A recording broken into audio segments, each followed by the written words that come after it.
நமஸ்காரம். நான் ஆஸ்ட்ரோ அமிர்தா பேசுகிறேன். இன்றைக்கி நம்ம பேச போகிற ஆஸ்ட்ரோ டிப் எதை பற்றியது என்றால் புத கிரகத்தை பற்றியது தான். அதாவது புத கிரகத்தோடு சம்பந்தப்பட்ட ஒரு சந்தேகத்திற்கான பதில்.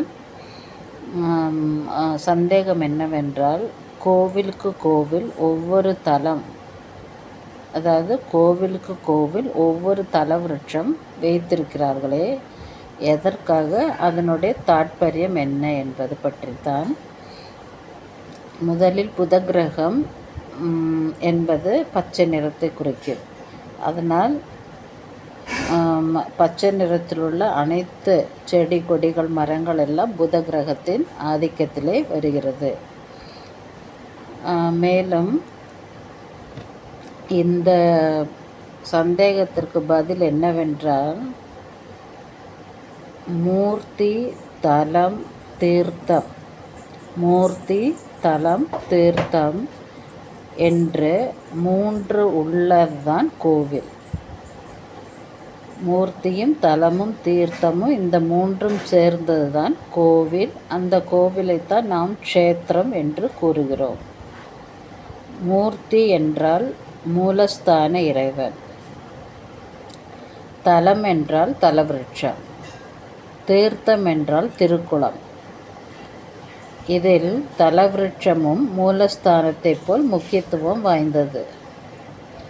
ஏனெனில் அக்கோவில் தோன்றுவதற்கு முன்பு இறைவன் அந்த மரத்தடியில்தான் இருந்திருப்பார்.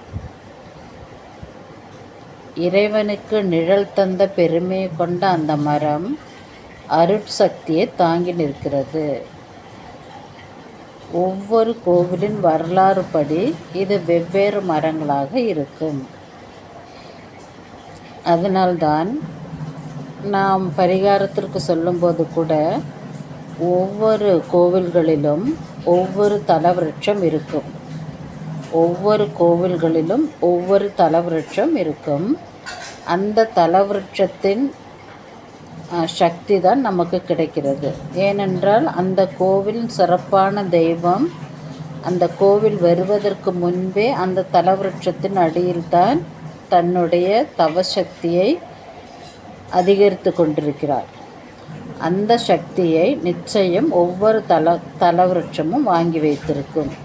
அந்த தலவிருட்சத்தை தான் நாம் வழிபட்டு வரும் பொழுதும், அதே கோவிலில் உள்ள இறைவனை வழிபட்டு வரும் பொழுதும், அந்த கோவிலுக்குரிய கிரகத்தின் அனுகிரகம், நல்ல அனுகிரகம் நமக்கு கிடைத்து, நமக்கு என்ன குறையோ, எந்த கிரகத்தின் குறை நமது ஜாதகத்தில் இருக்கிறதோ அல்லது நமது உடலில் இருக்கிறதோ அந்த குறை நம்மை விட்டு நீங்கும். அந்த குறை நீங்கும் பொழுது எந்த கோவில் சென்றோமோ அந்த கிரகத்தின் நன்மை நமக்கு கிடைக்க கிடைக்க நமக்கு நல்ல ஐஸ்வர்யமும் கிடைக்கும். நம்முடைய மனக்கவலை என்னவோ அந்த கவலையும் தீரும். எனவே தான் கோவில் குளத்தில் குளித்து தலவிருட்சத்தை சுற்றி வந்து அல்லது தலவிருட்சத்தின் அடியில் அமர்ந்து, அதேபோல் அந்த கோவிலில் உள்ள இறைவனை நல்லபடியாக அர்ச்சனை செய்து அங்கு ஒரு நாள் தங்கிவிட்டு வரும்பொழுது நமக்கு அந்த இடத்தில் உள்ள நல்ல அதிர்வலைகள் நம் உடலில் அந்த கிரகத்தின் அனுகிரகமாக கிடைத்து நம் வாழ்வில் வளமை பெருகிக் கொண்டே வரும். இதுதான் கோவிலுக்கு கோவில் உள்ள ஒவ்வொரு தலவிருட்சத்தின் பெருமை என்பதே. இந்த வீடியோ உங்களுக்கு பிடித்திருந்தால் மற்றவருக்கு ஷேர் செய்யவும், அதேபோல் சப்ஸ்கிரைப் செய்ய மறக்க வேண்டாம். Bye from Astro Amrita.